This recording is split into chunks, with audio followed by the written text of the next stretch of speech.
Good evening, troops, and welcome to briefing number 63 of the Killing Wall. Of course, I'm your rank commander, and let's just start getting right into it.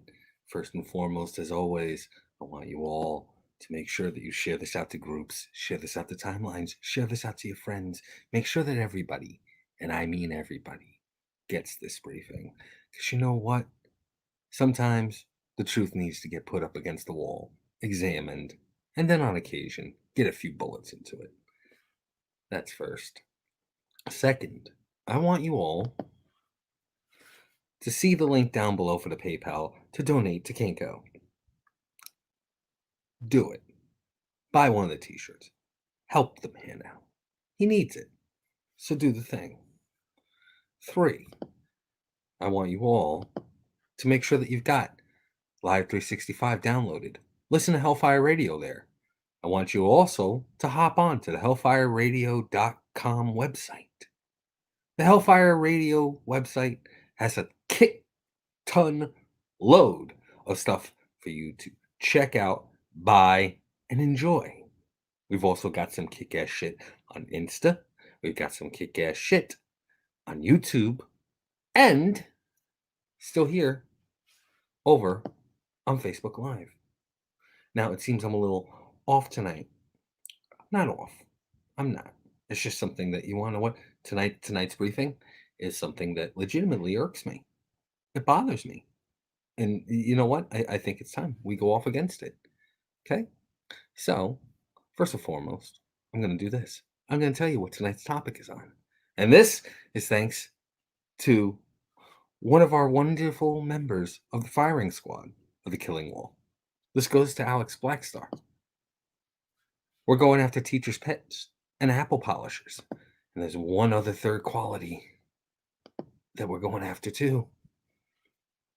And it's virtue signalers. That's right. So we've got Troop Page. We've got Troop Beth. We've got Quack Quack. We've got Tyler. We've got Ronald. We've got the Kiwi. I'm happy as fuck tonight. Oh, yeah. Happy as fuck tonight. So, you see,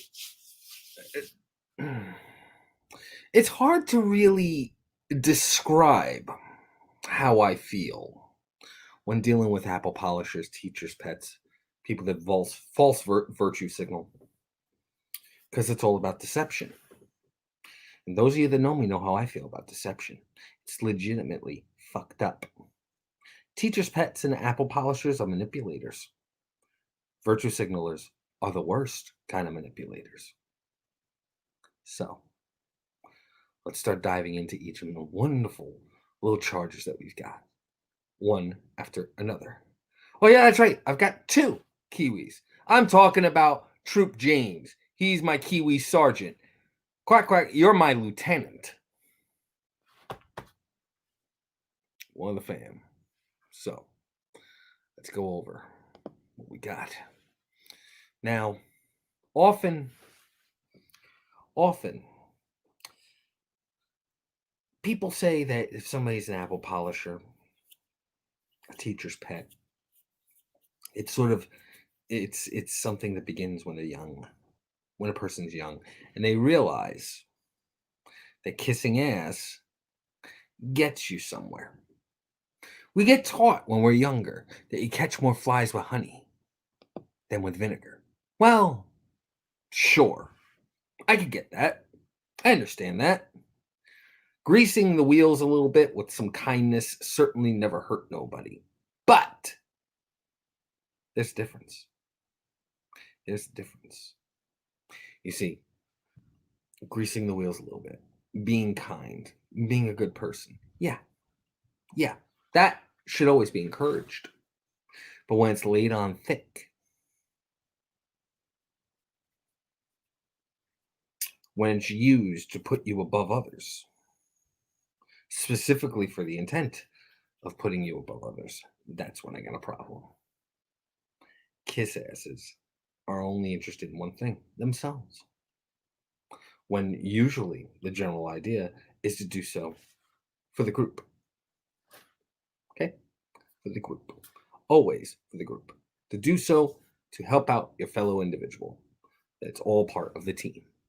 Teamwork makes the dream work. There is no I in team, but there is a me, and I will always be the one leading the pack. That's the mentality of an apple polisher, rather.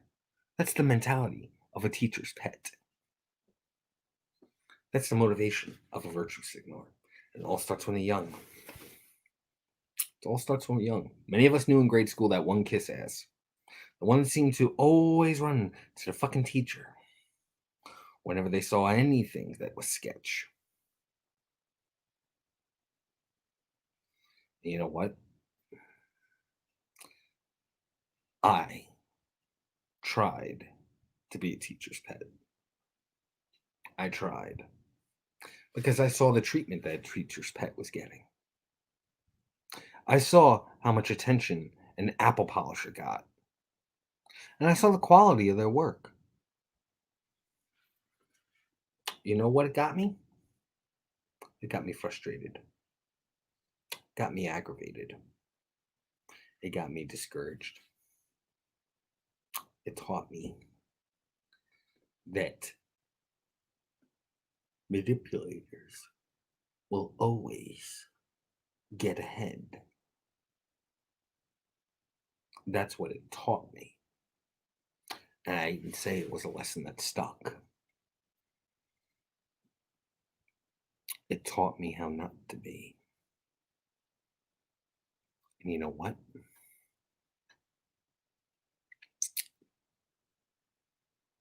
Teachers these days are too soft. They encourage it.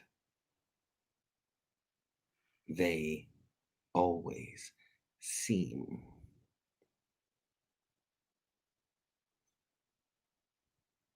to let the shit go. It's ego stroking, essentially, what it is. That's what it is. And there are far too many fucking people that do it. When they're old, when they're young, they start off young, they grow up with this mentality, this fucked up mentality, where just because they're nice, that the world is going to part the fucking seas. They grow up with this mentality that just because they did one good deed, suddenly the world's going to be handed to them. Why? Because when they did one good deed when they were young, they were treated like a king by these educators. They were treated above all others.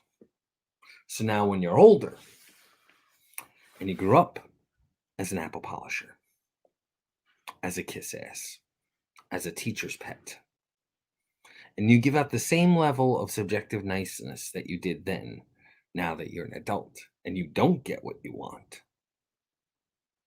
now you're just as frustrated as those that you stepped onto to get that way. Only now the ones that actually worked hard are succeeding. And they're the ones making the decisions. Funny that. So, consider it a lesson to teach your little crotch fruit, if you have them. Or maybe a sibling has some. Let this lesson be known. A good deed when one is young is just a good deed when one is old. They are not the same. Not the same. They are both only same in one thing. They hold the same weight. Nothing. Let that be a lesson. That's one. Two. Here's where it gets really twisted. Is that a lot of this is mostly to get over someone else. You notice that? Every teacher's pet had somebody they hated and took great delight in destroying. I'm sure we all knew one. More than a few.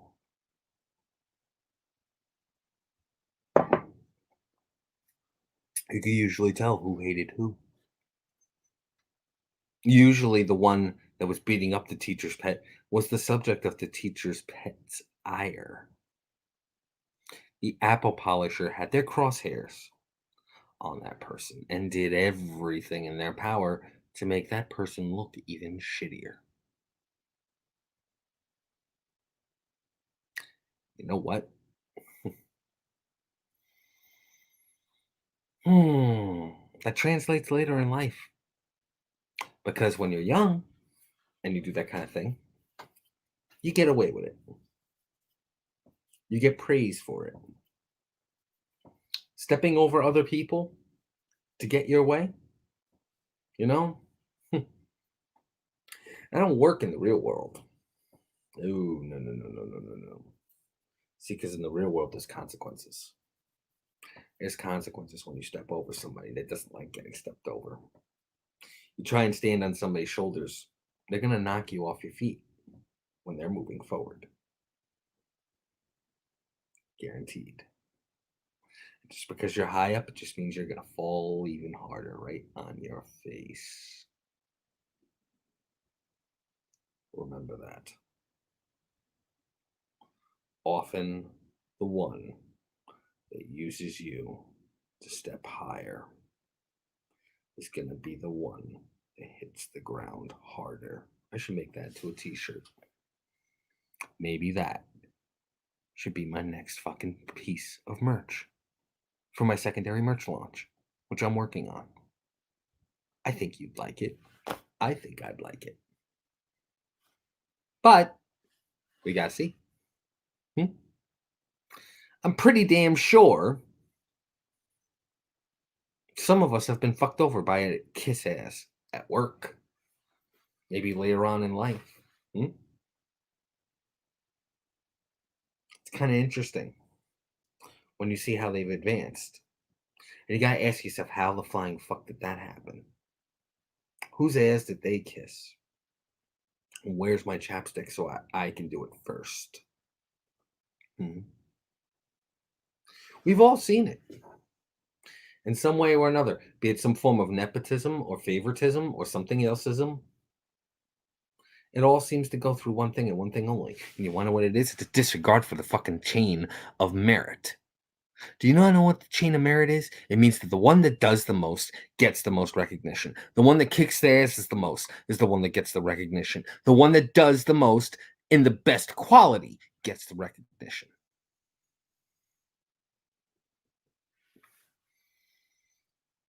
The one that puts in the work. Not the one that just happened to be in the right place at the right time. Oh, no, no, no, no, no, no, no, no, no. And you know what? It's rampant everywhere. There is no such thing as somewhere it's immune. It's everywhere. Everywhere. You see it on your TV screen, on your movie screens. You see it on your tablets and on your phones. You know how I know? I'll tell you how. I'll tell you how. When was the last time anybody saw Brendan Fraser in a movie? Hmm? Some of you may be asking, Brendan who? Let me school you. Brendan Fraser was an actor. He was on the way up. He decided he did not want to kiss ass.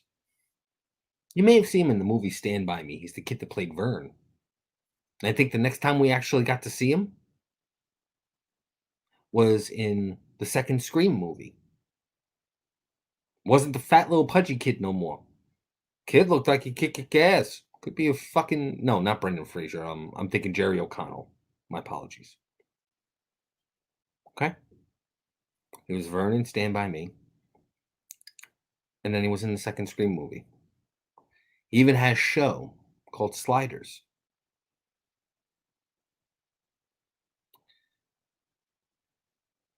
And then he was gone. Obscure. Vanished. What happened? He didn't want to kiss ass. Brendan Fraser had a number of movies in the 90s and into the early 2000s, and then he didn't want to kiss ass either. He was in Encino Man, Blast from the Past. He was in... I think the last movie he did was maybe the third Mummy movie, and he was in the first two as well. And then he did Bedazzled. And after that, gone. Nobody ever saw him. Sometimes if you don't kiss the ass of people in Hollywood, you disappear. Give you another one that's a bit of a hot take. Sometimes the people in charge are used to getting their asses kissed. And if they don't get their asses kissed, you end up becoming a memory. Case in point, Weinstein. That's a name we haven't heard in a minute. Harvey Weinstein. A person whose ass demanded to be kissed. When it wasn't, you got nothing. You got no parts. You got no scripts. You got nothing. You became a Hollywood memory.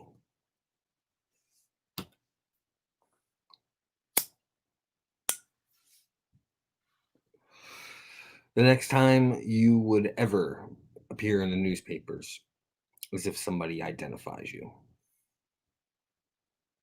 Or the police have identified you. Fucked, isn't it? And those that know how to kiss ass stay relevant, as they say. Fucked up. Brings me to point. Moving on. Virtue signalers. Now, some of you may be wondering what the fuck do I mean by that. Well, I'll tell you. You ever deal with the situation, and some of us are guilty of this, believe it or not. You ever dealt with a situation where you felt a certain way, but it seemed very popular to see things in a completely opposite direction? Not only that, but to be seen in the way that you actually feel, you get villainized. So you start to publicly declare that you're another way. No, I'm not talking about the P word with the politics on the other side of it. No. Oh, no. Although it applies, but that's not what I'm talking about. What I'm talking about, however, is a good one. Let's say, for instance, you feel that, and it's funny because it's inspired from an episode South Park I was watching earlier, that Caitlyn Jenner is not a hero.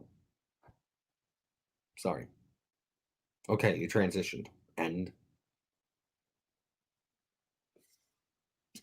what? Got anything else? Where's the heroism? You did what many people are doing now. Is it but just because you happen to have been famous when you were Bruce back in the day? Is that what it is? Is that what makes you a hero? You went from Bruce to Caitlyn? Which, don't get me wrong, kudos, Caitlyn. You know, I dig what you're doing. That make you a hero? No. I don't think you're a hero. I'm glad you realized what you were and you were able to actually finally realize who you were. But, don't make you a hero. Don't make you a hero in the slightest.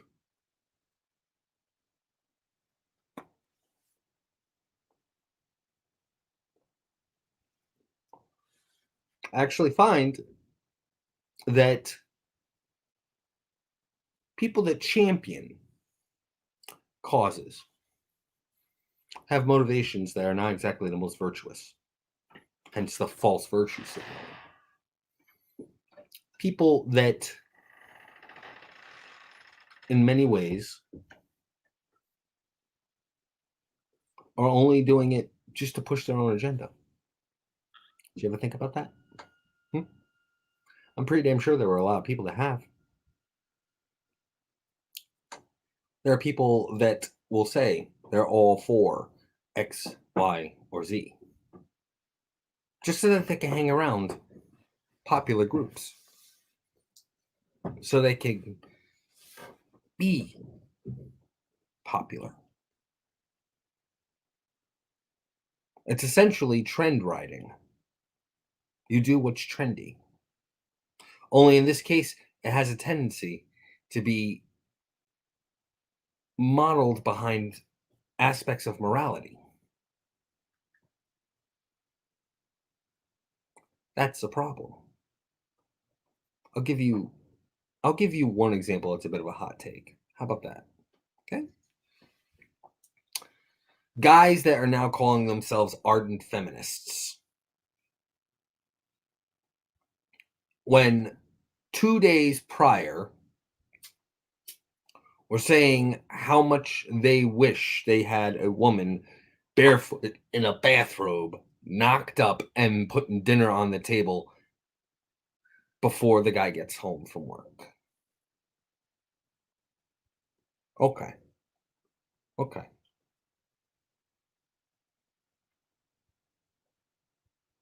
The first question that pops into mind is, whose pants are you trying to get into?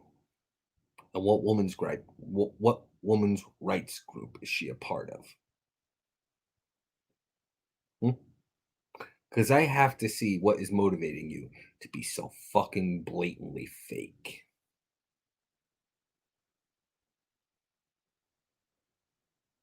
And don't tell me that you don't know people that do that. I know there are people that do that. You know there are people that do that. You can't even begin to act ignorant to it. No, Paige. No, no, no. People will not find out eventually because there's something that is legitimately called a bystander effect. Their mentality is that somebody else will out them so you won't have to. So that you won't have to draw the ire of being the one that outed them. That is a legitimate psychological effect.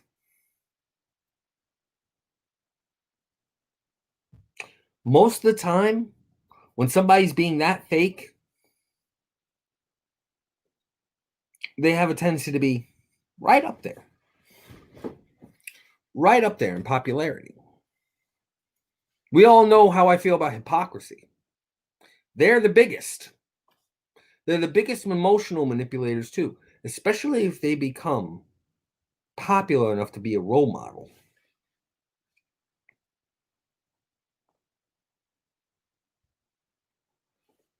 You virtue signal like that, ooh. Saying that you are all for this or all for that. But you suddenly go dead silent if you happen to be ostracized from one of those groups. And I hate to say it, James, you just said it and you nailed it right on the fucking head. Half the damn time, the mentality is you have to fake it to make it. That's the mentality. That's the mentality. Only it's faking morality, it's faking ethics. How can you possibly fake ethics?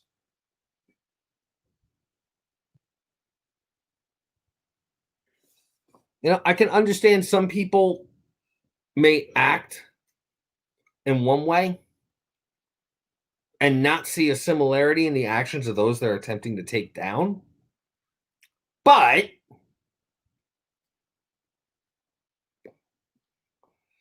that form of virtue signaling, mm, it's hypocrisy at its worst because you know damn well how you are.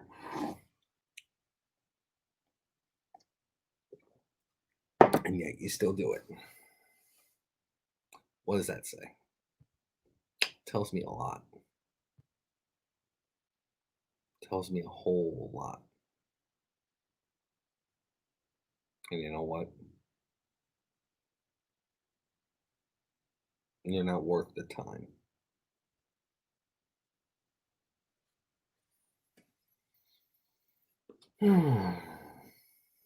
There's only so much a person can take.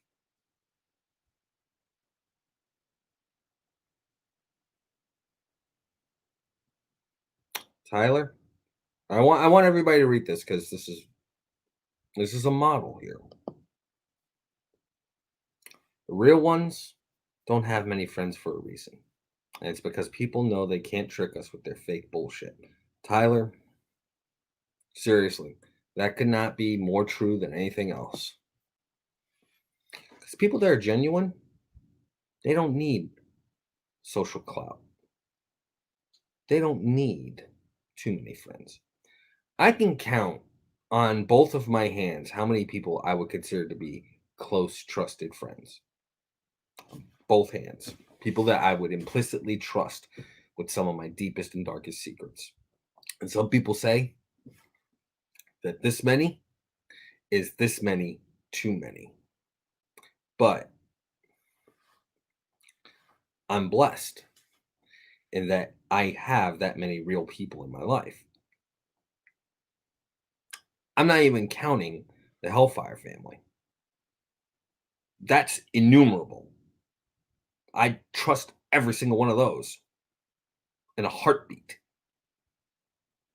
I'm talking about the people that I see almost every day, the people that I communicate with almost every day in person or have in the past in person. You know what's sad? Once in a while,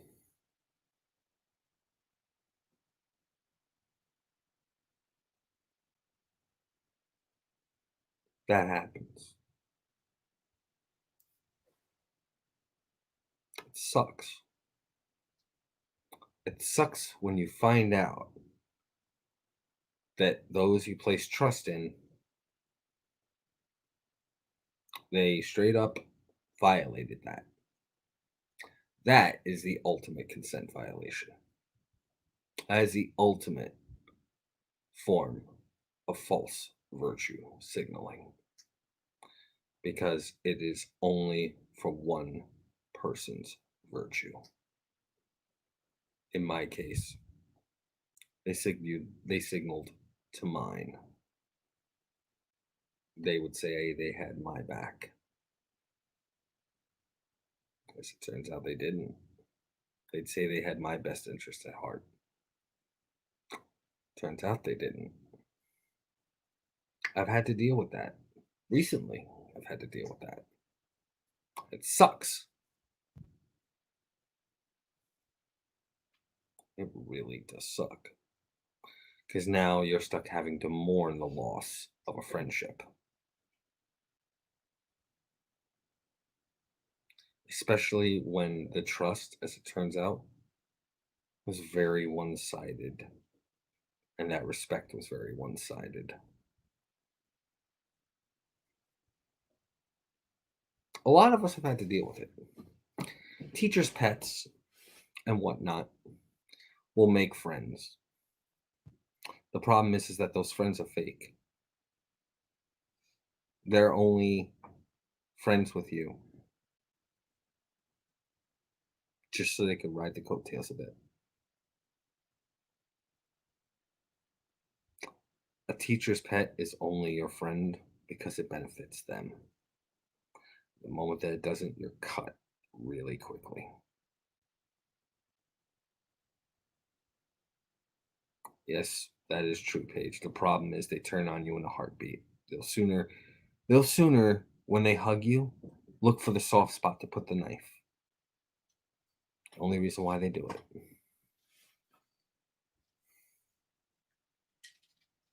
What sucks, James, though, is you never know that they're fake until they reveal themselves. And some people are very fucking good at hiding it.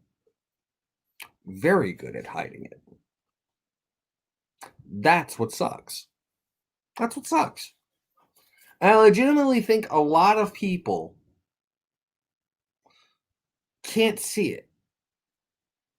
Because honestly, who does want to see that somebody that they've invested their mind and trust into turns out to be a piece of shit? It's the reason why shit relationships last as long as they do. You know what? Here, I'm going to redefine the term relationship. The term relationship is when you have an emotional or mental investment in someone. That can be a friendship. In that case, I have a shit ton of relationships. And every single one of them, I'm always assessing. And it's not that I don't trust, it's that I don't know if they trust. Because the trust is never tested with me. It's a blessing and a curse. Because when I'm close friends with somebody, they're always going to get the honest reply. I may not always get the honest reply, but here's the fucked up part about that too. And this is something that maybe, just maybe, you could use and learn. Okay, folks? Never ask somebody a question unless you already know the answer. That's the thing. I never ask somebody a question unless I already know. Because if I'm asking you a question, the only reason why I'm doing it is to see what you're going to tell me. And if what you tell me is not the answer, and I know damn well it's not because of ignorance, well, I know exactly where you're at.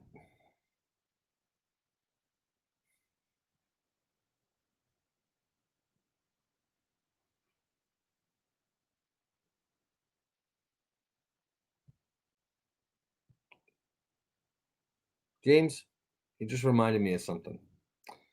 There's an old animated movie from the 80s or early 90s. It's called Bebe's Kids. There was a slight conversation between three folks at the bar. One guy was a little terrified of talking to his new girl about a past relationship. And he says, I don't know what to do. I can't tell her this, but I need to tell her this. And the one friend says to him, well, what would you rather do? Tell a pretty little lie or the ugly truth? And the other guy says, well, beauty is only skin deep, but ugly is to the bone. What does that tell you?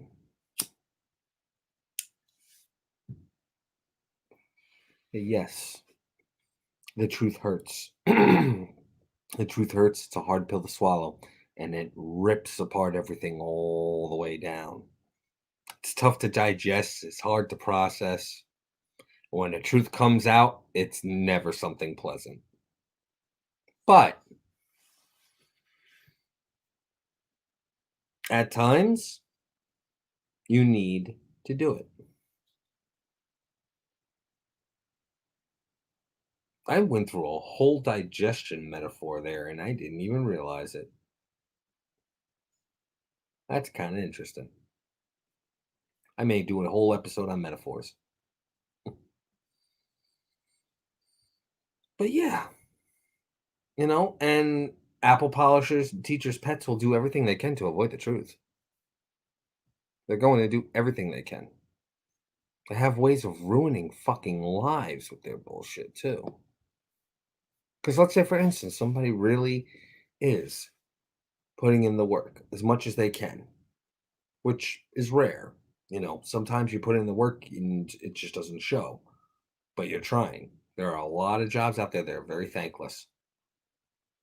And, you know, somebody that just knows exactly whose palm to grease or whose eye to draw, they end up getting ahead. And here you are stuck.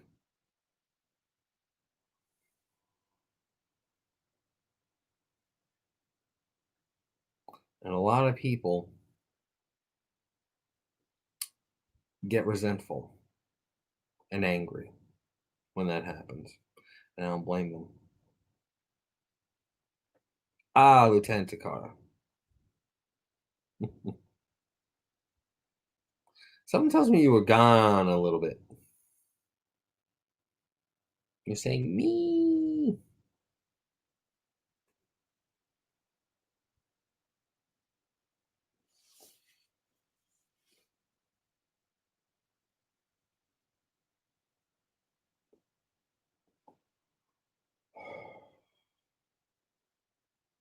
It's always problematic. Life is problematic. The truth is problematic. It's that time of night. Oh, yes.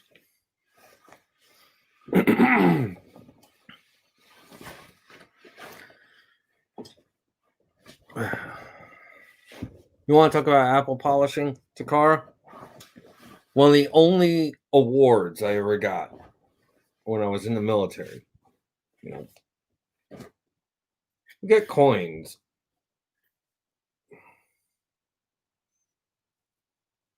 Air Force gives us coins. We don't get medals. We get coins. But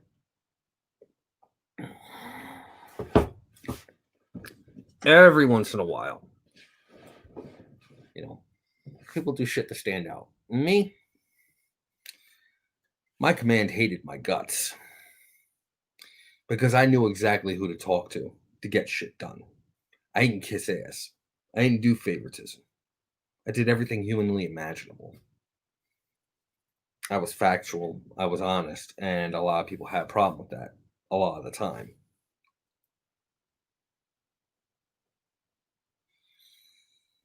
But I helped out the uh, the police force on the base. Okay, helped out the police force on the base. And I got asked if there was anything I wanted in return for making what it is that they wanted to get done, because they'd been sitting stagnant on a particular project for months, and I managed to get it done in 2 days. And I said, honestly, all I could use is just a thank you. That's all I want, because I've never really gotten any recognition for my work. So a thank you would be awesome. You know what happened? I was given an Air Force wide award in 2011 just because of that. It's the only award I ever got.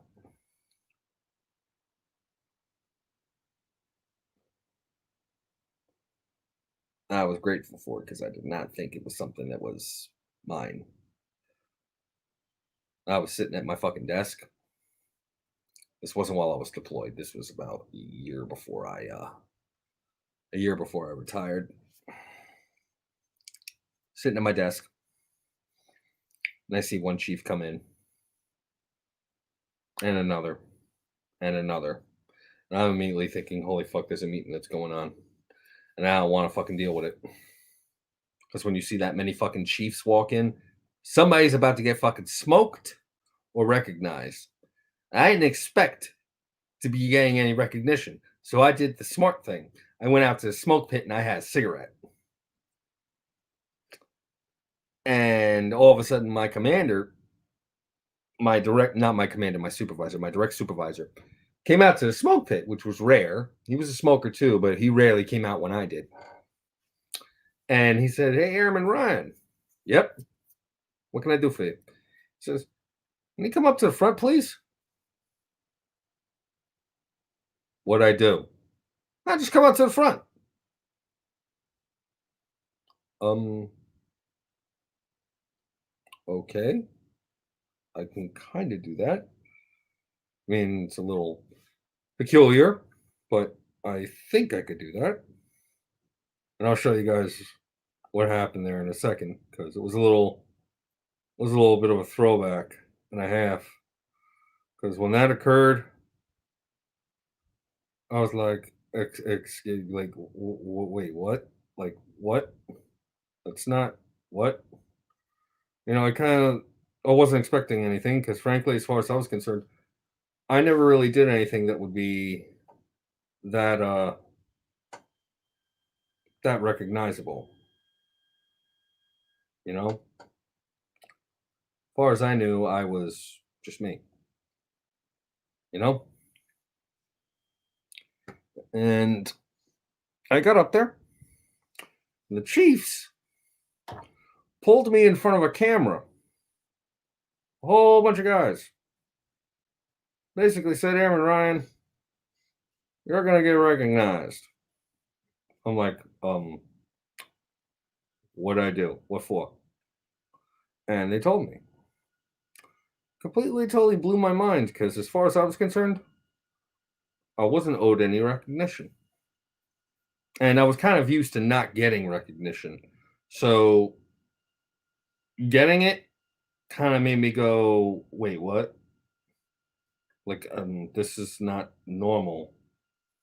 This is not what I get. I don't get this. This is, um, no. That was kind of my mentality. So you can imagine my shock and my surprise at this. And in just a second, and I'll show you guys the photo because you'll be like, holy crap. Because a lot of people are like, that's not you. And I'm like, yeah, yeah, it is. That's good old me. Okay. And I was a little thrown off by it. Got coin. I got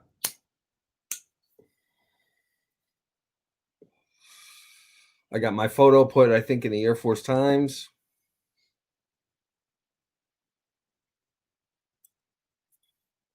A whole bunch of stuff. And I didn't expect it. It didn't really track as far as I was concerned in my brain. I didn't know how to handle that level of praise, I guess is the best way to put it. But because of that, this got taken. Yeah, that's me. Go figure.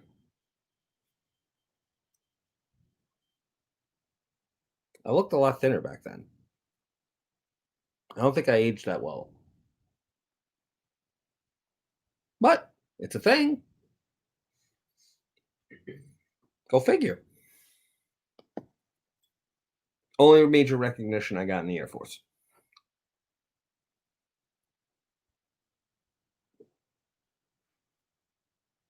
And it took me helping out people outside of my organization and go above the people whose asses I would normally have to kiss to get something like that.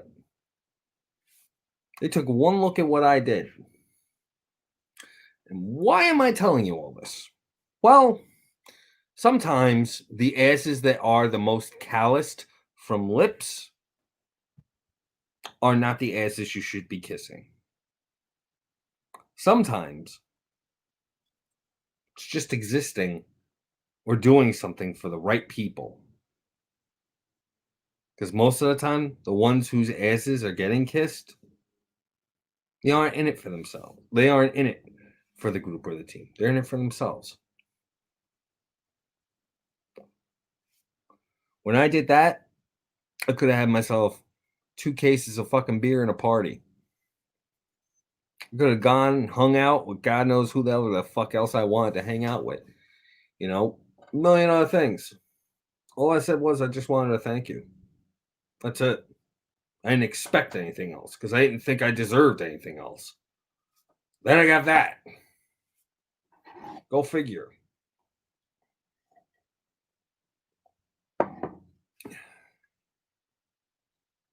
Threw me off. So that taught me that sometimes being an apple polisher and being the one that usually holds that apple are 2 roles you never want. So here's the lessons for tonight.